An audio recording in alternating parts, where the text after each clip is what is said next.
ৰঙাপাৰাৰ পৰা সন্ধানহীন হৈ থকা বৃদ্ধগৰাকীৰ অৱশেষত ওলাল সন্ধান। বিগত 10 দিন ধৰি সন্ধান হৈ আছিল ৰঙাপাৰা আৰক্ষী থানাৰ অন্তৰ্গত 1 নং নামনি গাঁৱৰ মিলনপল্লীৰ নিবাসী নুৰজাহান খাতুন নামৰ বৃদ্ধগৰাকী। এজন ই-ৰিক্সা চালক আৰু নিজৰ জোৱাইকে অতি কৌশলেৰে ঘৰৰ পৰা মাতি নি মহিলাগৰাকীক পৰিকল্পিতভাৱে হত্যা কৰাৰ সন্দেহ প্ৰকাশ কৰি ৰঙাপাৰা আৰক্ষী থানাত এখন এজাহাৰ দাখিল কৰিছিল পুত্ৰ নুৰ উদ্দিনে। ৰঙাপাৰা আৰক্ষীয়ে বৃদ্ধগৰাকীৰ সন্ধান বিচাৰি থকাৰ সময়তে বঙাইগাঁও জিলাত থকাৰ তথ্য লাভ কৰে।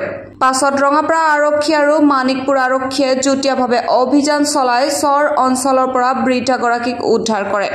ঘটনাৰ সন্দৰ্ভত ৰঙাপাৰা আৰক্ষীয়ে তদন্ত অব্যাহত ৰাখিছে।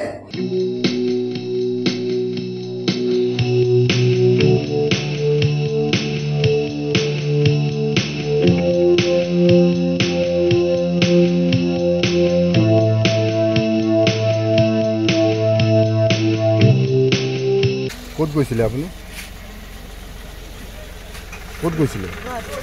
গুৱাহাটী। কি কৰিব?